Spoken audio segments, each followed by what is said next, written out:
उन्होंने कहा है दुर्लभ मानुष जन्म है मिले न बारंबार, कि मनुष्य का जीवन बार बार मिलने वाली वस्तु नहीं है। कई माताएं मैंने भजन बोलती हैं कि मानुष जन्म अनमोल रे, माटी में ना रोल रे, अब तो मिला है फिर ना मिलेगा, और कभी नहीं कभी नहीं कभी नहीं। लेकिन हम उसको गा रहे हैं, मात्र सुन रहे हैं। मात्र गाने से और केवल सुनने से हमारे जीवन का उद्धार नहीं होगा। जीवन का उद्धार तो तब है जब जो कहा जा रहा है वो जीवन में हो, जो सुना जा रहा है वो जीवन में उतर जाए। तो सुनने का भी अर्थ है और कहने का भी अर्थ है। और खूब कह रहे हैं, खूब सुन रहे हैं, लेकिन समझ में ही कुछ नहीं आ रहा, तो उसको सुनने का और उसको कहने का कोई भी लाभ प्राप्त नहीं होता है। ये मानव जीवन मिला है कुछ करने के लिए, की कैद से छूटने के लिए, कि दुर्लभ मानुष जन्म है मिले न बारंबार, और जो तरवर पत्ता टूटे बहुर ना लागे डार। कहने का अर्थ कि मनुष्य जीवन इतना दुर्लभ है। कबीर साहब कह रहे हैं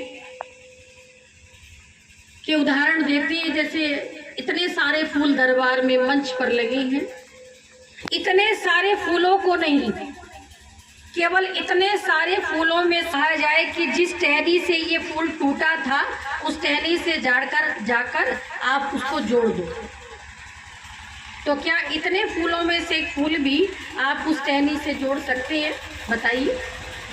किसी भी प्रयास से, किसी भी प्रयत्न से, कितनी भी कोशिशों के बाद हम एक भी फूल को उसकी टहनी से जोड़ नहीं सकते। कबीर साहब कह रहे हैं जैसे ये बार टूटने के बाद डाली से दोबारा नहीं जुड़ सकता, ऐसी ये मानव जीवन है, ये एक बार मिला है, ये दोबारा प्राप्त नहीं हो सकता है। और ये एक बार अगर तुझसे ये मौका खो जाता है तो तुझसे बड़ा मूर्ख इस संसार में नहीं। और देखिए कबीर साहब तो समझा रहे हैं, हमारी रामायण हमको समझाती है, हमारी रामायण हमको कहती है, लेकिन रामायण हम खूब पढ़ते हैं। आपका जो क्षेत्र है, इस क्षेत्र में रामायण का बहुत प्रचलन है। कोई भी शुभ कार्य हो तो क्या करवाते लोग?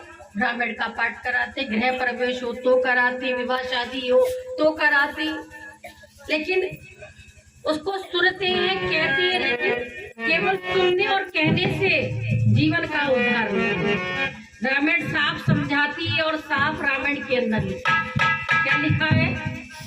क्या कहा है?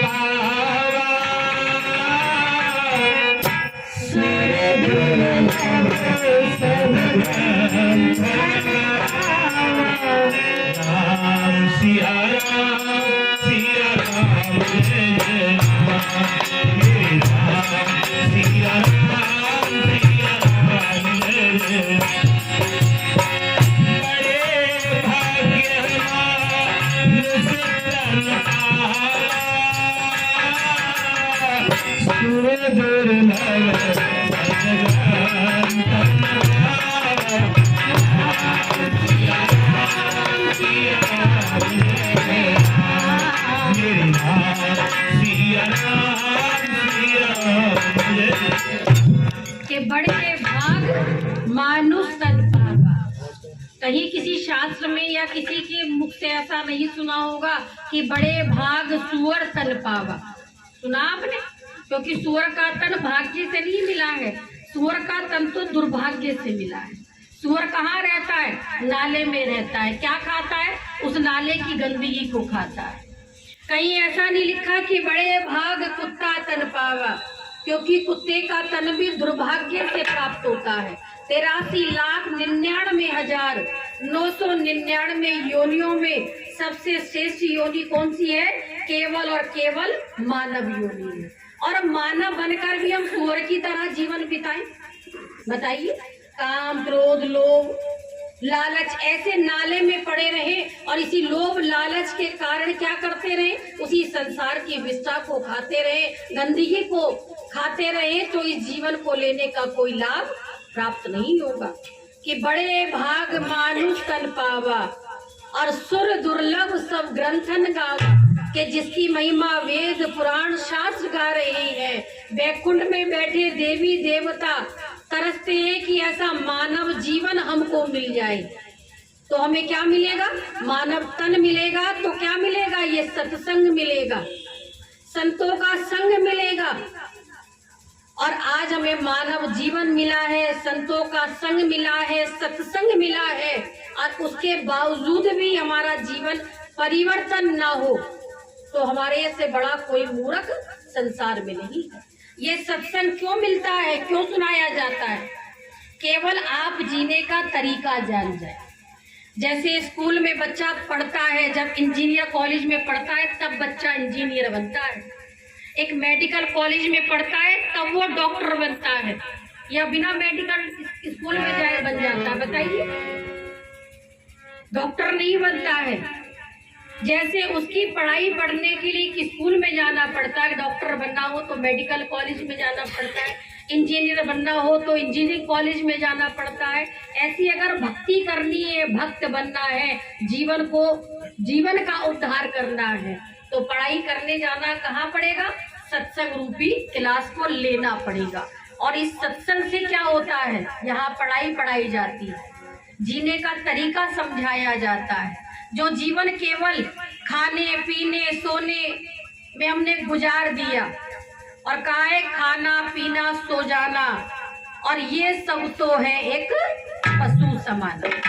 ये उसका जीवन एक पशु के समान है, जिसके जीवन में सत्संग ना हो, जिसके जीवन में भक्ति ना हो, जिसके जीवन में सुमरन ना हो, जिसके जीवन में संतों का संग ना हो, उसका जीवन अखारत है, व्यर्थ है।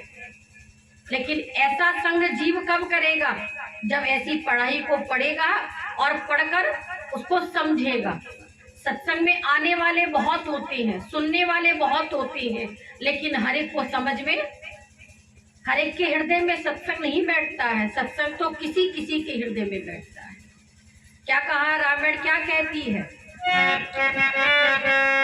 बिन सत्संग विवेक न होई, राम कृपा बिन सुलभ न सोई।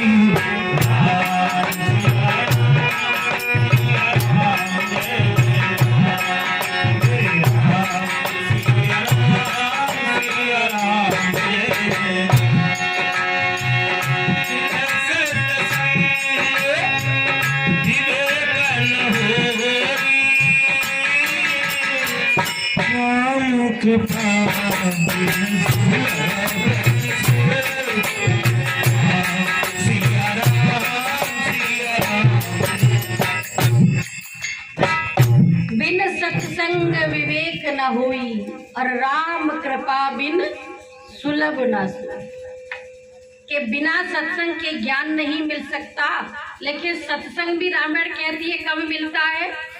राम कृपा, यानी बिना सतगुरु की कृपा के सत्संग कराना और सत्संग में जाना। देखिए, दोनों बातें मैं कई बार बताती हूँ, सत्संग कराना और सत्संग में आना, दोनों ही बातें बहुत दुर्लभ होती हैं।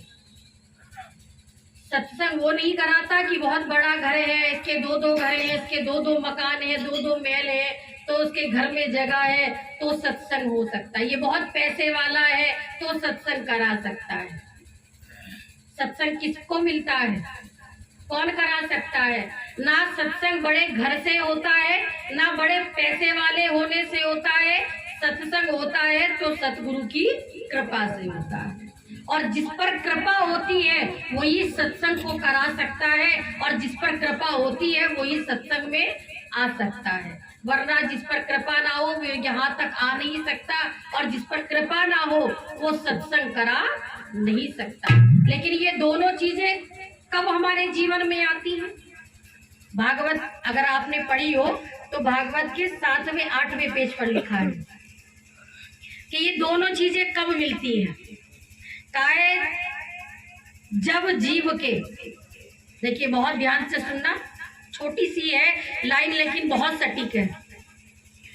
कि जब जीव के अनेकों जन्मों के, कोई गिनती नहीं कहा भागवत के अंदर कि 1 नहीं 2 नहीं 10 नहीं 1000 नहीं लाख नहीं, कि जब जीव के अनेकों जन्मों के पुण्य उदय होते हैं, जब जीव को सत्संग सुनने का और सत्संग कराने का अवसर प्राप्त होता है, कि बिन सत्संग विवेक न होई, बिना सत्संग के ज्ञान नहीं हो सकता, कि बिन सत्संग विवेक न होई और राम कृपा बिन सुलभ न सुई, कि बिना सतगुरु की कृपा के ये पाना बहुत ही दुर्लभ है।